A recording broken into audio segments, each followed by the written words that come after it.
అందరి జీవితాల్లో కొన్ని విధములైనటువంటి శోధనలను ఎదుర్కోవడానికి, సమస్యలను ఎదుర్కోవడానికి పాపం ఒక కారణమై ఉంది. పాపం రక్షణలోనికి రానటువంటి వాళ్ళు పూర్తిగా దానిలోనే ఉన్నారు.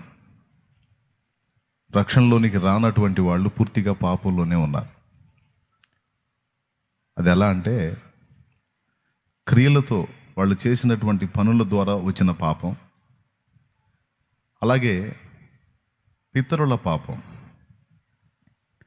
పితరుల పాపం బైబిల్ గ్రంథంలో నిర్గమాకాండంలో 20వ అధ్యాయంలో పితరులు చేసినటువంటి పాపం పిల్లల మీదకి ఎలా శాపమైందో చెప్పాడు. ఒకడు చేసిన దోషం వాడుతోనే పోదు, 3-4 తరములకు అది వస్తుంది అని అక్కడ చెప్పాడు. మీరు ఆ వచనాన్ని చూడవచ్చు. నిర్గమాకాండం 20వ అధ్యాయం 5వ వచనం ఒకసారి చదువుకోండి. ఏలయనగా నీ దేవుడినైన యెహోవానగు నేను రోషము గల దేవుడను.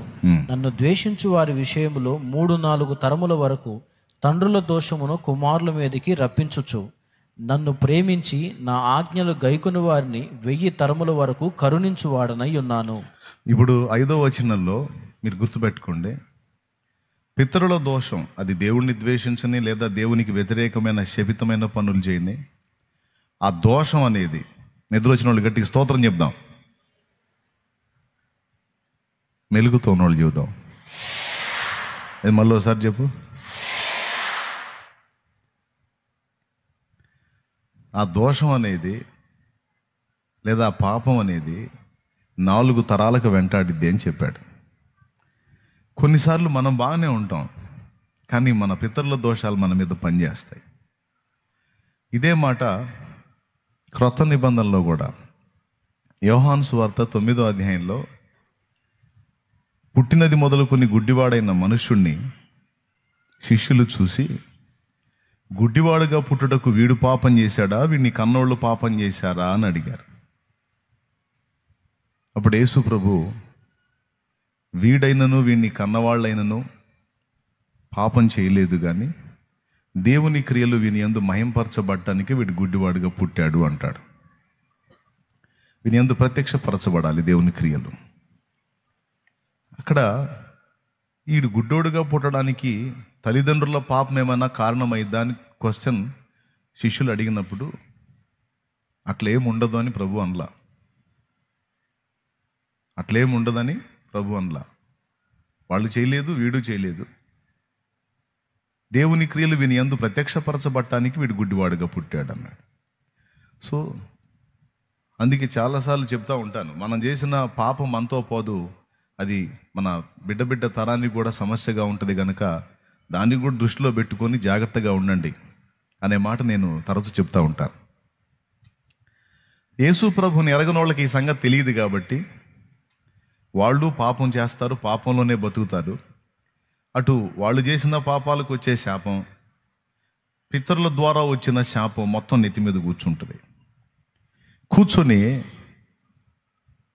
చాలా వేదనమయమైన బ్రతుకుతూ ఉంటారు. అన్నీ ఉంటాయి, మనశ్శాంతి ఉండదు. అన్నీ ఉంటాయి, అనుభవించలేరు. కొంతమందికి ఏవి దొరకవు, భయంకరమైన శాపాన్ని ఈడుస్తూ ఉంటారు బ్రతుకులో. ఇది దేవుని ఎరగనోళ్ళ సంగతి చెప్తున్నాను నేను. అంటే వాళ్ళకి అశాంతి కారణం, ఆవేదన కారణం, దేవుడిచ్చే నెమ్మది స్వతంత్రించుకోలేకపోవడానికి కారణం పాపం. ఇప్పుడు మరి విశ్వాసుల సంగతి ఏంటి? విశ్వాసులు బాప్తిస్మం పొందినప్పుడు ఆ పాపాలన్నీ కడిగేసుకున్నారు కదా. బాప్తిస్మం పొందినప్పుడు ఆ పాపాలన్నీ, ఆ దరిద్రం అంతా పోయింది కదా, శుద్ధీకరణ పొందారు కదా. పొందినప్పుడు దేవుని సమాధానం వాళ్ళకు వస్తుంది. అయితే ఇక్కడ ఇంకో విషయం ఏంటంటే, బాప్తిస్మం పొంది కడగబడ్డ తర్వాత కొంతమంది మళ్ళా ఆ వదిలేసినటువంటి ప్రాచీన జీవితంలోకి ప్రయాణిస్తూ ఉంటారు. అంటే మళ్ళా పాపంలో కొనసాగుతూ ఉంటారు. దీన్ని ఎంతమంది ఒప్పుకుంటారు? బాప్తిస్మం పొంది కూడా మళ్ళీ తప్పుడు జీవితంలో కొనసాగే వాళ్ళు కొంతమంది ఉన్నారంటారా లేరంటారా? అప్పుడు వాళ్ళలో కూడా పాపం పనిచేస్తుంది, మళ్ళీ వెంటాడుతూ ఉంటుంది. ఇటు రక్షణ పొందని వాళ్ళనేమో తరతరాల పాపం, వాళ్ళు చేసిన పాపం పీడిస్తూ ఉంటుంది. రక్షణ పొందిన తర్వాత మళ్ళీ పాపంలోకి వెళ్ళినటువంటి వాళ్ళని కూడా మళ్ళీ పాపం పట్టుకుంటుంది. ఈ సంగతిని కూడా మనం దృష్టిలో పెట్టుకోవాలి. రక్షణ పొంది మళ్ళా అక్రమంలో జీవిస్తూ ఉంటే దేవుడు స్పష్టంగా చెప్పాడు, గ్రంథంలో రాయించాడు. మన పాపములను మనం ఒప్పుకొని విడిచిపెడితే ఆయన నమ్మదగిన వాడు, నీతిమంతుడు గనుక సమస్త దుర్నీతి నుండి మనల్ని పవిత్రులుగా చేస్తాడు. ఆయన వెలుగులోనున్న ప్రకారం మనం కూడా ఆయనతో పాటు వెలుగులో నడిస్తే ఆయనతో కూడా మనం అన్యోన్య సహవాసం గలవారం అవుతాం గనుక అప్పుడు యేసు రక్తము ప్రతి పాపము నుండి మనలను పవిత్రులుగా చేయునని యోహాను రాసినటువంటి పత్రిక, మొదటి పత్రిక, మొదటి అధ్యాయము 7వ వచనంలో ఉంది. 6-7 వచనాల్లో. ఇప్పుడేం చేయాలి? రక్షణ పొంది మళ్ళా పాపంలో బ్రతుకుతున్నోడు ఏం చేయాలి? దాన్ని విసర్జించాలి. ఆయన వెలుగులోనున్న ప్రకారం వెలుగులోకి రావాలి. అంతేగాని చీకటి క్రియలు చేస్తా చీకట్లో బతికేసి ఆయన ముందుకు రావడానికి ఇష్టపడకపోతే వాడు పంది. లేదంటే పంది అంటే మరీ వికారంగా ఉందంటే గేదె అనుకోండి. గేదె బురదగుంటైనా సరే ఎండ తగిలిందంటే ఎండకు పోయి బురదగుంట్లో పడిద్ది గేదె. పంది అంతే. ఎంత ఎండైనా సరే గొర్రె బురదలోకి దిగదు. కర్మగాలి దిగిందా అల్లాడిపోయిద్ది. కర్మగాలి పడిందా దిగటం అయితే జరగదులే, కానీ కాలు జారి పట్టం అయితే జరుగుతుండొచ్చు. కానీ అందులో మాత్రం ఉండటానికి ఇష్టపడదు గొర్రె పిల్ల. కానీ పంది ఒకటి, గేదె ఒకటి దిగిని అంటే మన రాళ్ళు తీసుకొని కొట్టిన రావు ఒడ్డుకి, అందులోనే ఎంజాయ్ చేస్తుంటాయి. మీకు తెలుసు కదా. కాబట్టి ఆయన వెలుగులోనున్న ప్రకారం మనం కూడా ఆయన వెలుగులోకి వచ్చి పాపాన్ని అసహించుకొని, ఎవరెవరు ఎక్కడెక్కడ ఏమేం చేస్తున్నారో నాకు తెలియదు, రహస్యంలో ఏం చేస్తున్నారో పబ్లిక్గా ఏం చేస్తున్నారో నాకు తెలియదు. పేరుకైతే రక్షణ పొంది దేవుని మార్గంలో ఉన్నట్టుగా ఉన్నారు, కానీ పర్సనల్ లైఫ్లో, వ్యక్తిగత జీవితాల్లో ఎక్కడో చోట మురికి కొనసాగుతూనే ఉంది. మురికి ఉన్నంత వరకు ఆ దుర్గంధం వెంటాడుతూనే ఉంటుంది. ఏమంటారు? బురద సువాసన వచ్చిద్దా, అత్తరవాసన వచ్చిద్దా? ఏమంటే ఎప్పుడన్నా బురద పూసుకొని అబ్బా ఎంత బాగుందో అని ఎప్పుడన్నా అనుకున్నారా మీరు?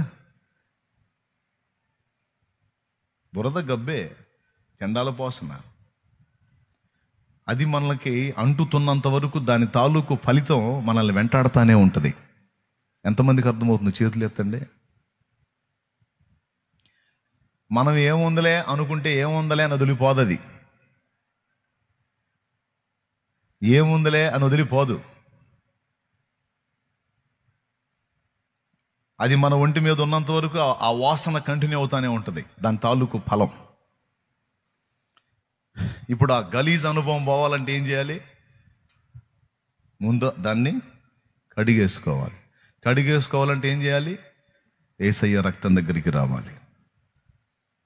యేసయ్య రక్తం దగ్గరికి రావాలి, ఒప్పుకోవాలి, మారు మనసు పొందాలి. నాకు ఇష్టం లేదు తండ్రి, ఈ దరిద్రం, ఈ గలీజ్ నాకు వద్దు ప్రభువా అని పశ్చాత్తాపడి మారు మనసును ప్రకటించి ప్రార్థన చేసి ప్రభు ముందు క్షమాపణ వేడుకొని ఆ గలీజ్ అంతా కడిగేసుకోవాలి. ఇది రక్షణ పొందినోడికి చెప్తున్న మాట. అప్పుడు దాని తాలూకు ఫలితాలు ఏవైతే నీ మీద పనిచేస్తున్నాయో, నీ ఇంట్లో పనిచేస్తున్నాయో అవి పోతాయి. సమస్యలు అనేవి, శోధనలు అనేవి, రోగాలు అనేవి, ఇరుకులు అనేవి, ఇబ్బందులు అనేవి అన్నీ ఒకే కారణం చేత రావు. ఈ కారణం చేత కూడా వస్తాయి. మనకు పైత్యం ముదిరి నశనానికి అంటుతున్నప్పుడు మనల్ని లైన్లో తీసుకొని రావాలంటే మరి గుచ్చాలి. మనం చేసిన పాపం తాలూకు ఫలితాన్ని మనకు కొంచెం అందిస్తే అప్పుడు దిగిద్ది నిష. ఏమన్నా అర్థమవుతుందని నేను చెప్పేది? చేసినవన్నీ కడిగేసుకుంటూ వెళ్ళిపోతే చేసుకుంటూ వెళ్ళిపోతుంటాం మనం. అందుకని ఏం చేస్తాడు తెలుసా, కొన్నిసార్లు ఆ చేసిన దాని తాలూకు పట్టి నెత్తిన పోస్తాడు, కాస్త అనుభవించండి. అప్పుడు బాగుంటుంది అన్నమాట. అప్పుడు బాగుంటుందా? భలే ఉంటుందా?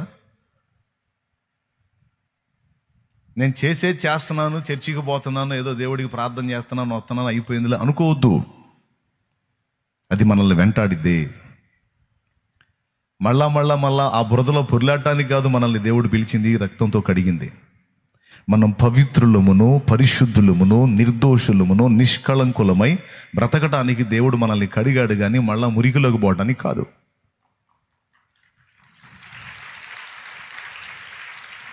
నిర్దోషమైన గొర్రెపిల్ల రక్తము వంటి యేసు రక్తము మనల్ని కడిగింది. ఇప్పుడు మన స్వభావం మారాలి, గొర్రెపిల్ల స్వభావం. బురదను అసహించుకునే లక్షణం రావాలి, కానీ బురదను ఎంజాయ్ చేసే లక్షణం రాకూడదు. బురదను ఎంజాయ్ చేసే తత్వం ఒకవేళ మనం కలిగి ఉంటే ఆ బురద తాలూకు ఫలితాన్ని కూడా మనం అనుభవించాల్సి ఉంటుంది. ఇందువల్లనే మీలో అనేకులు బలహీనలు, రోగులై ఉన్నారు. చాలామంది టపా కట్టేస్తున్నారంటే అర్థం అదే. కాబట్టి మనందరం రక్షణానుభవంలోకి వచ్చిన తర్వాత కూడా శోధించబడుతున్నాము, శ్రమ పొందుతున్నాము, ఆశీర్వాదాన్ని అనుభవించలేకపోతున్నామంటే ఎక్కడో రాంగ్ బటన్ నొక్కుతున్నాం, ఎక్కడో దేవునికి ఇష్టం లేని పనులు చేస్తున్నాం. అవి చూసుకొని వాటిని విసర్జించి మారు మనసు పొంది యేసు రక్తాన్ని ఆశ్రయించాలి. ఇది రక్షణ పొందిన వాళ్ళకి. ఇక రక్షణ పొందకుండా ఇక్కడే కూర్చొని ఇంతవరకు మారు మనసు లేకుండా, బాప్తిస్మం అంటే ఏంటో తెలియకుండా, ఆ లోక సంబంధమైన క్రియల్లో, ఆ పాపంలో, ఆ శాపంలో, ఆ తరతరాల పితరుల పాపంలో కూడా కొనసాగుతున్న వాళ్ళకి మరో హెచ్చరిక. నువ్వు చేసిన పాపాలు నీ నెత్తిన ఉన్నాయి, నీ పితరుల పాపాలు నీ నెత్తిన ఉన్నాయి. ఇప్పుడు ఇవన్నీ కడిగేసుకోవాలి. దాని రిజల్ట్ ఎలా ఉంటుందో మీకు ఒక చిన్న ఎగ్జాంపుల్ చెప్తాను. మా ఇంటికి బట్టలు ఉతకడానికి ఒక తల్లి వచ్చేది. ఆమె పేరు చేసి దానికి నెలకింత ఏదో ఇస్తారు. ఓ రోజు నేను వేసుకునే చిన్నప్పుడు 6, 7, 8 సంవత్సరాలప్పుడు నిక్కర్లే కదండి వేసుకునేది. నా నిక్కర్ ఒకటి ఆ రావులమ్మ కొడుకు ఒంటి మీద కనపడింది. మా అమ్మ చూసింది.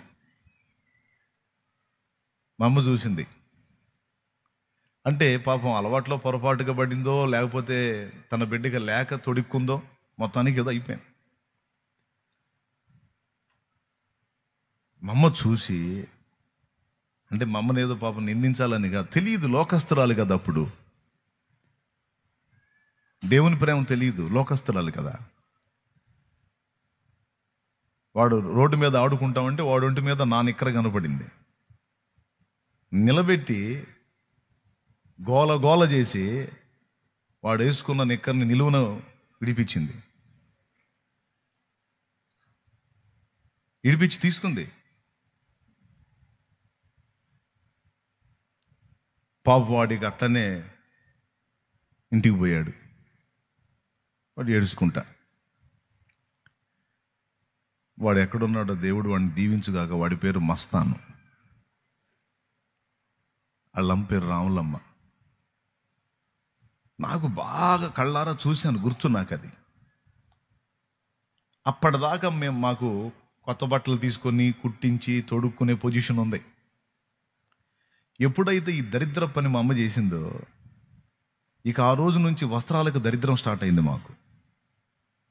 చివరికి ఏ స్థితికి వచ్చాము మేమంటే, చివరికి ఆ దరిద్రం ఎంతకాలం వెంటాడిందంటే, మేము పెద్దయి, మాకు వివాహాలయ్యి, 2 పిల్లలైనా కూడా వెంటాడుతూనే ఉంది ఆ దరిద్రం. చివరికి ఎట్లాంటి పరిస్థితికి వెళ్ళిందంటే, సెకండ్ హ్యాండ్ వస్త్రాలు 70 రూపాయలు పెట్టి ఒక ప్యాంటు, 40 రూపాయలు పెట్టి ఒక చొక్కా కొనుక్కొని తొడుక్కుని అనుభవించాల్సిన పరిస్థితి. ఇది పాపం కదా. సరే, ఇష్టపడి వేసుకుందో లేకపోతే గతి లేక వేసుకుందో అయిపోయింది. వాడు ఒంటి మీదకి వెళ్ళిపోయింది ఆ వస్త్రం, దాన్ని తీయొచ్చా? తెలియదు అది పాపం అని, కానీ అది వెంటాడింది మమ్మల్ని. కొన్ని సంవత్సరాలు వస్త్రహీనత అనే దరిద్రతను అనుభవించాం. గుర్తుపెట్టుకోండి, వెంటాడింది అది. మీలో కొంతమంది అట్లాంటి పనులు చేశారేమో, కొంతమంది విషయంలో నిలువున నోటికాడి లాగేసుకున్నారేమో. ఏముందలే అనుకుంటాం, మనది మనకు న్యాయమే అనిపించింది, కానీ అక్కడ కేసు రాస్తాడు.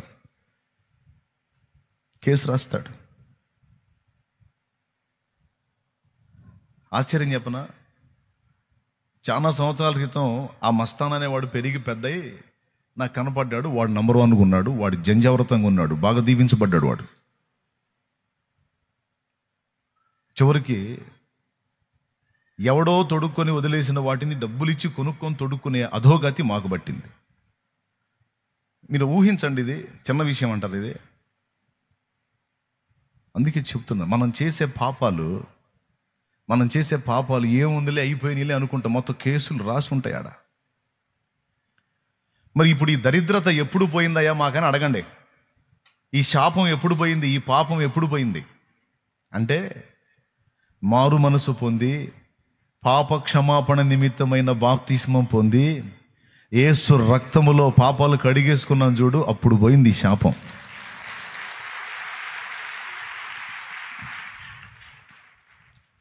ఆయన రక్తంతో కడగబడి పరిశుద్ధపరచబడి నూతన పరచబడి ఇక దేవుని మార్గంలో కొనసాగటం మొదలుపెట్టిన తర్వాత మళ్ళా ఒంటి మీదకి కొత్త వస్త్రం వచ్చింది.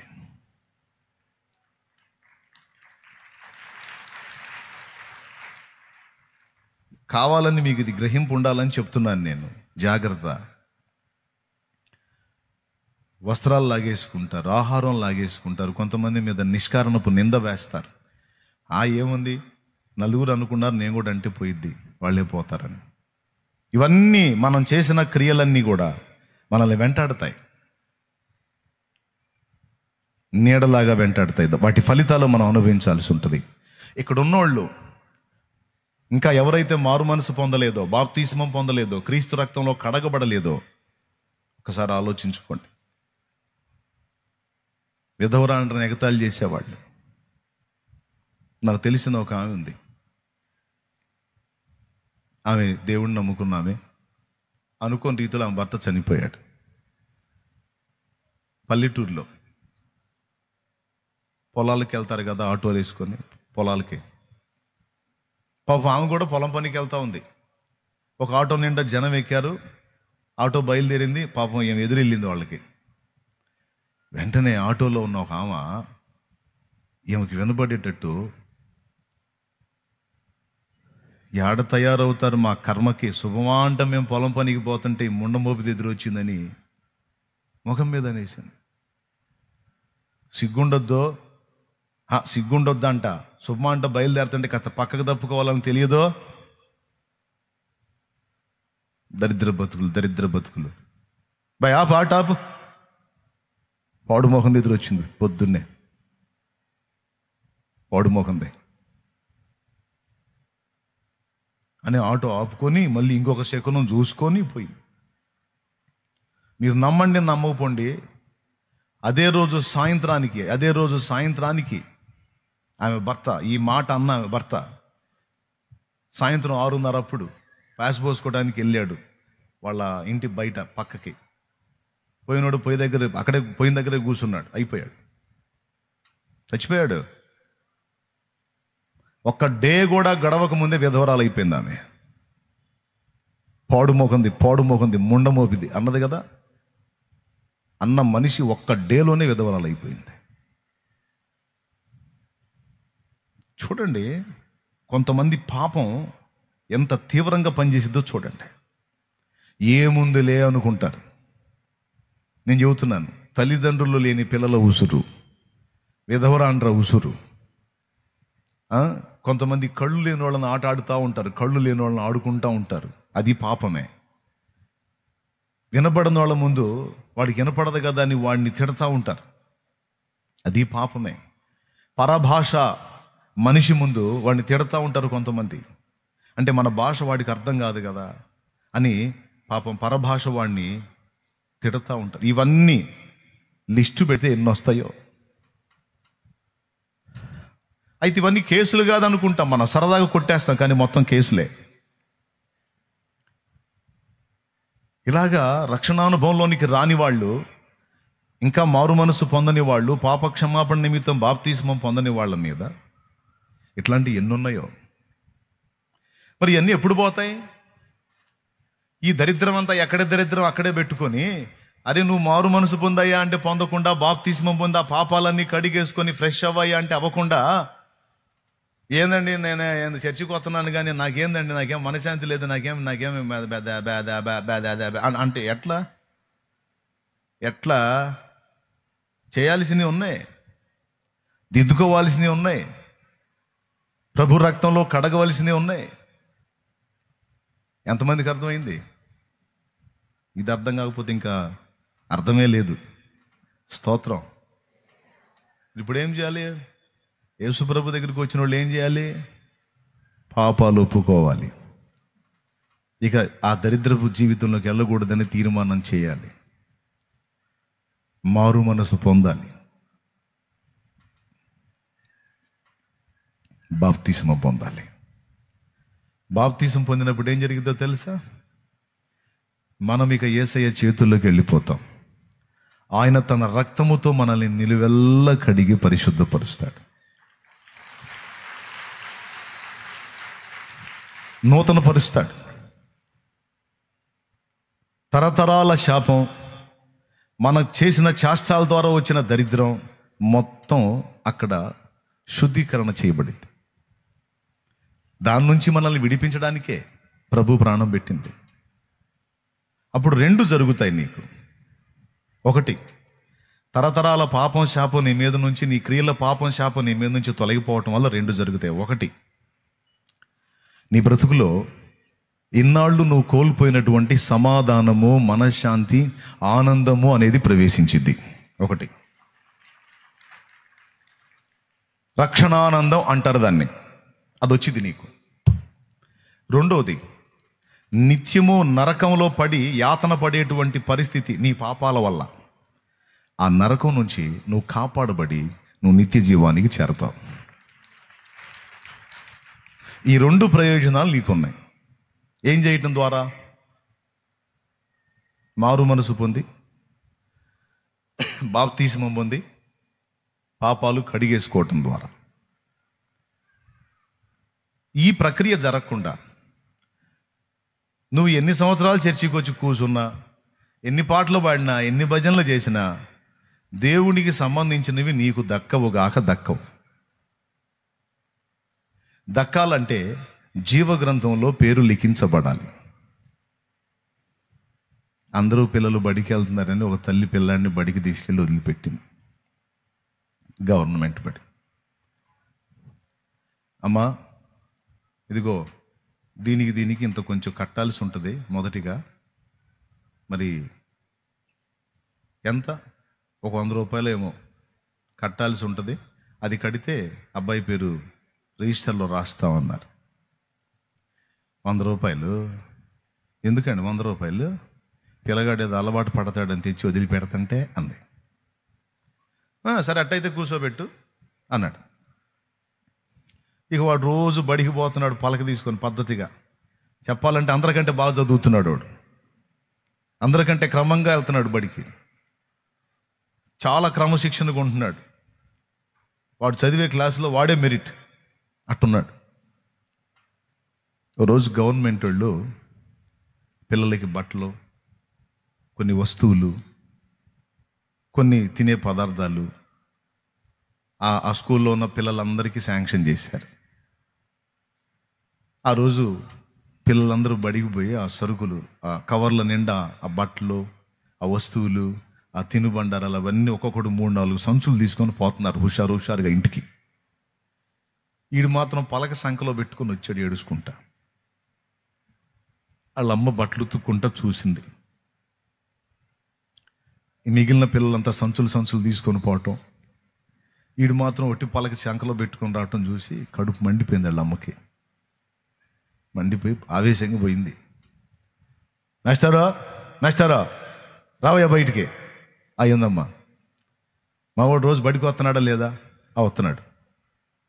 బాగా చదువుతున్నాడా లేదా? బ్రహ్మాండంగా చదువుతున్నాడు. నువ్వు చెప్పినట్టు వింటున్నాడా లేదా? వింటున్నాడు. అల్లరి ఏమన్నా చేస్తున్నాడా? లేదమ్మా. నువ్వు చదవమన్నవన్నీ చదువుతున్నాడా లేదా? అందరికంటే బాగా చదువుతున్నాడమ్మా. మరి ఇన్ని చేస్తున్నప్పుడు మిగిలిన పిల్లలకేమో సంచులు ఇచ్చి మా వాడిని దొడ్డి చేతులతో పంపించా అన్న. అప్పుడు మాస్టర్ అన్నాడు, మాస్టరు నాకు తెలుసమ్మా నువ్వు ఇట్లాంటి దానివేనని, నాకు తెలిసి ఈ మాట అడుగుతావని నేను ముందే చెప్పా. అమ్మా, అబ్బాయి పేరు రిజిస్టర్ చేయాలి, అబ్బాయి పేరు రిజిస్టర్లో రాయాలి, దాన్ని కొంచెం కట్టమన్నా. నువ్వేమన్నావు? ఊరకు అలవాటు పడతాడని అన్నావు. మీ అబ్బాయి క్రమంగా బడికి వచ్చినా, మీ అబ్బాయి బాగా పాఠాలు అప్పచెప్పినా, ఇది మనోళ్ళు చర్చికి వచ్చినట్టు అర్థమైంది. మనోళ్ళు బాప్తీసం పొందిన వాళ్ళ కంటే పొందినోళ్ళు క్రమంగా వస్తుంటారు చర్చికి. ఏంది మీ అబ్బాయి బాగా పాఠాలు అప్పచెప్పినా, ఇది మనోళ్ళు పాటలు పాడినట్టు. బాప్తీసం పొందకుండా తెగబాడుతుంటారు పాటలు. మారు మనసు పొందకుండా బాప్తీసం పొందకుండా.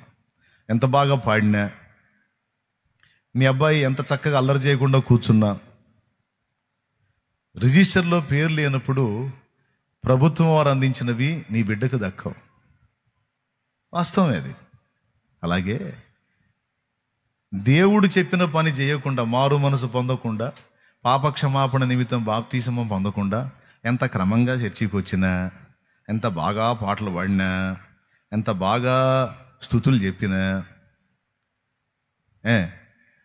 జీవగ్రంథములో పేరు లిఖించబడకపోతే దేవునికి సంబంధించినవి నీకు దక్కవు.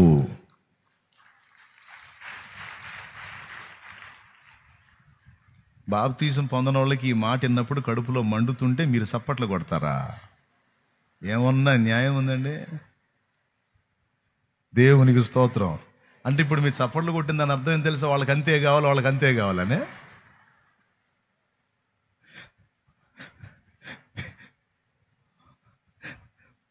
అంటే మీ ఫీలింగ్ నాకు అర్థమైంది. లేకపోతే మరి బాప్తీసం పొందకపోతే అట్ట పొందాలి, పొందకపోతే అంతే అయిద్దని చప్పట్లు కొడుతున్నారు మీరు.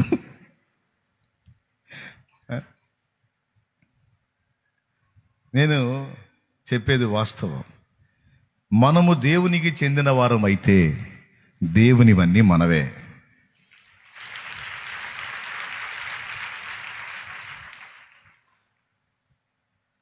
ఇప్పుడు అనిల్ అంబానీ ఇంకొక ఆయన ఎవరు ఉన్నాడు కదా, బాగా సౌండ్ అంట కదా, అంబానీ. లేకపోతే నేనే ఉన్నాను అనుకోండి, ఓ ధనవంతుడు ఉన్నాడు. ఆ ధనవంతుడు ఇంటికి పోయి డాడీ ఏది మన కారు అన్నాను అనుకో, లాగా ఒక తన్ను దంతాడు. అవునా కాదా? పోనీ నువ్వు పోతావా చెల్లి? పోయి డాడీ ఏది మన కారు అంటే, ఎవరమ్మ నువ్వు అంట. నువ్వు ఆయనను తండ్రిగా స్వీకరించావు, ఓకే. కానీ ఆయన నిన్ను కొడుకుగా కూతురుగా స్వీకరించాడా? ధనవంతుడిని చూసి ఇదిగో నువ్వు ఫుల్ సౌండ్ అనుకుంటాగా, ఇక నుంచి నువ్వే మా డాడీ, ఏమో నువ్వే మా మమ్మీ అని నువ్వు స్వీకరించేశావు, ఓకే. యేసు ప్రభు దగ్గరికి వచ్చి, యేసు ప్రభు నువ్వు మా డాడీ అని నువ్వు స్వీకరించవచ్చు. కానీ దేవుడు నిన్ను స్వీకరించాడా?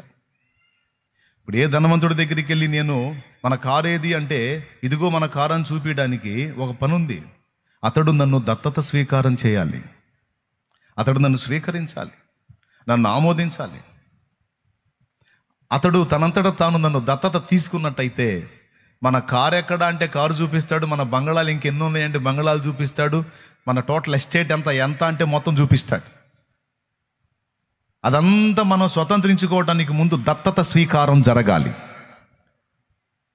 బాప్తిస్మం అనేది దత్తత స్వీకారం. దేవుడికి చెందినవన్నీ మనవి కావాలంటే మనము ముందు దేవునికి చెందిన వారము కావాలి. సింపుల్. చెప్పండి మీరు, మనం ఏం కావాలి? ఎత్తేస్తే 2 కావాలా? మనం ఏం కావాలి? దేవునికి చెందిన వారం మనం అయితే ఇప్పుడు ఆయనవన్నీ ఇక మనవే. దీనికి ఏదో నువ్వు ఫీజు కట్టాల్సిన అవసరంలా, చాకిరి చేయాల్సిన అవసరం, ఉచితంగా పిలుస్తున్నాడు. కేవలం విశ్వాసం ఉంచి మారు మనసు పొంది బాప్తీసం పొంది నా యొద్దకు రండి, నేను మిమ్మల్ని నా కుమారులుగా కుమార్తెలుగా స్వీకరిస్తానని ఆయనే పిలుస్తుంటే పరిగెత్తుకొని వచ్చి ముందు ఎంటర్ కాకుండా పొందుదాంలే అబ్బా ఇప్పుడు తొందర ఏముంది. కొంతమంది ఏమి ఇబ్బంది పడతారో పాపం. దేవునికి చెందిన వారుగా మీరు కావాలి. అప్పుడు దేవునివన్నీ మీవి. దేవునికి చెందినవాడుగా నేను కావాలి. అప్పుడు దేవునివన్నీ నావి. అలాగే స్పష్టంగా చెప్పా, దేవుని యొద్ద నుండి పొందగోరేవేవైనా నువ్వు పొందాలంటే తమ్ముడా, పొందాలంటే చెల్లెలా, నువ్వు యేసు రక్తంలో నీ పాపాలన్నీ కడుక్కొని, నీ పితరుల దోషాలు కూడా కడుక్కొని, నువ్వు ఆయనకు చెందిన దానివైతే అప్పుడు ఆయనకున్నవన్నీ నీవవుతాయి. ఆయన సమాధానం, శాంతి, ఆదరణ అన్నీ స్వతంత్రించుకోగలుగుతావు. ముందైతే నువ్వు ఆయన సొత్తు కావాలి. ఇంతవరకు అర్థమైందా? ఎంతమందికి అర్థమైందో ఒకసారి చేతులు ఎత్తి అట్ట గల్దించండి. రైట్. నీకు నిజంగా అర్థమైతే రేపు వచ్చే బుధవారమే ఉన్నాయి బాప్తిస్మాలు. ఏ తారీఖాయా?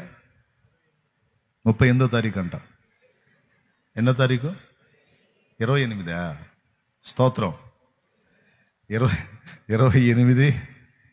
28వ తారీఖు ఉదయం 10 గంటలకి బుధవారం. ఉంటే ఒక జత బట్టలు తెచ్చుకో, లేకపోతే అంతనరా. నేనైతే కట్టుబట్టల మీదే పొందా, మరి ఇంకో జత తీసుకెళ్ళటానికి నాకు అవకాశం లేదు. నన్ను దేవుడు తొందర పెట్టాడు, పోయి తీసుకున్నానండి. ఇంక మళ్ళీ ఎవరికో చెప్పి ఎవరు ఆమోదించేదాకా ఆగలా. వాళ్ళు ఒప్పుకుంటారో, వీళ్ళు ఏమంటారో, వాళ్ళు అదంటారు, ఈ సుత్తి అంతా పక్కన పెట్టి పోయి ఆమెతోన కట్టుబట్టల మీద పోయి పేరు చెప్పి బాప్తీసం పొందాను. ఎండాకాలం ఏప్రిల్ నెల, ఈడ్చి కొడుతున్న ఎండలో కాసేపు అట్టు నిలబడ్డాను, మొత్తం ఒంటి మీద ఆరిపోయినాయి. శుభ్రంగా ఇంటికి పోయా. స్తోత్రం. అయితే ఆ రోజు నుంచి ఒక నూతన అధ్యాయం అనేది నా జీవితంలో ఆరంభం అవటం నేను కళ్ళారా చూశాను.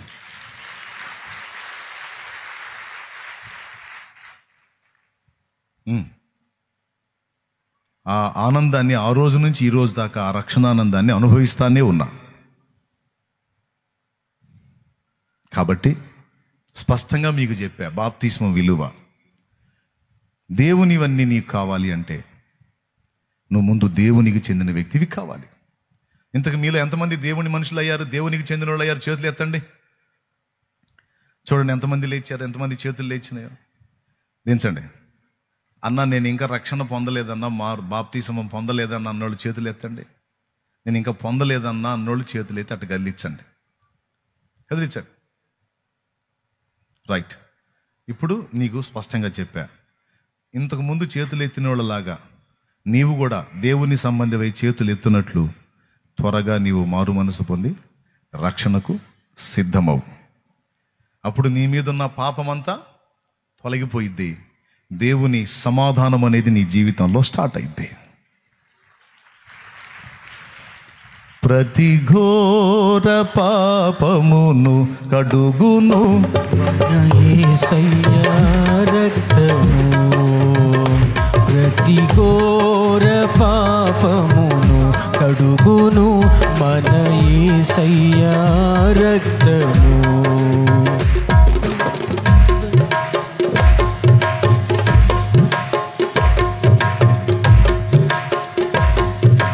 తప్పించెను.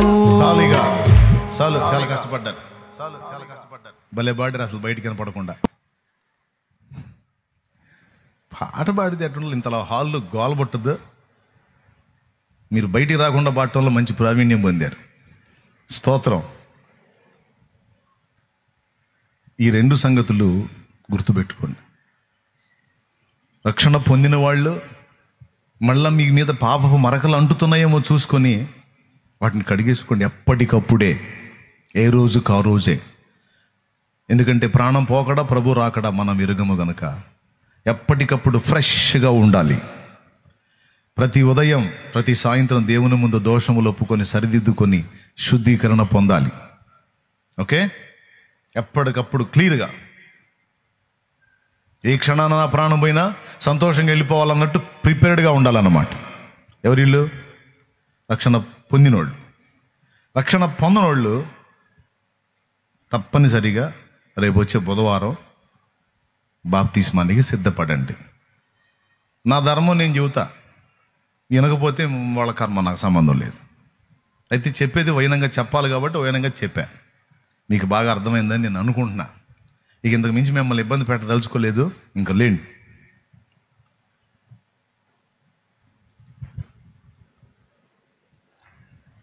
అమ్మయ్యా, ముందు ఆ రక్షణ ఏమో కానీ ఈ రక్షణ వచ్చిందయ్యా, యేసయ్యా స్తోత్రం అన్నట్టు. ప్రశాంత్, దేవునికి స్తోత్రం కలిగి లేండి లేండి లేండి.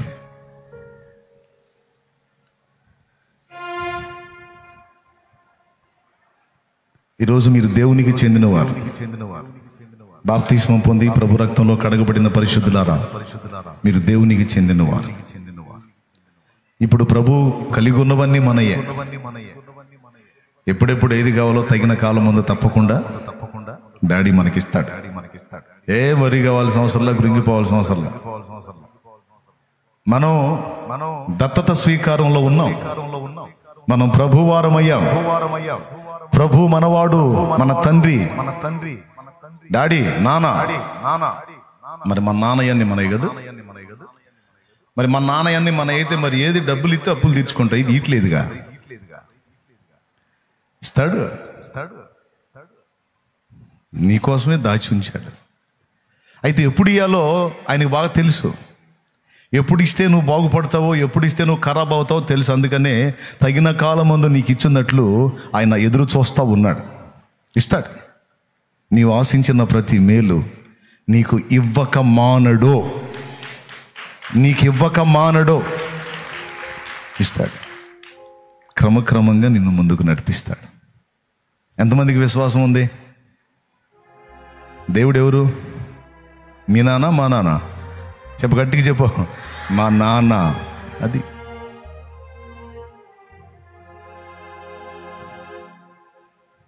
ఇప్పుడు నువ్వు కోట్లకు పడలేతున్న కోటీశ్వరుడు అయినా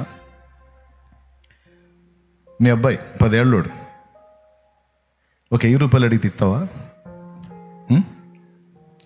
ఒరే, నా దగ్గర కోట్లోనేరా, 1000 అంతా తీసుకుపో అంటావా? నువ్వు కోట్లకు పడగలెత్తినోడు అయినా సరే అబ్బాయి 1000 అడిగితే ఇయ్యవు. ఆడి 10 ఏళ్ల వయసుకి ఆ 10 రూపాయలు ఎక్కువ. వయసును బట్టి ఇస్తావు.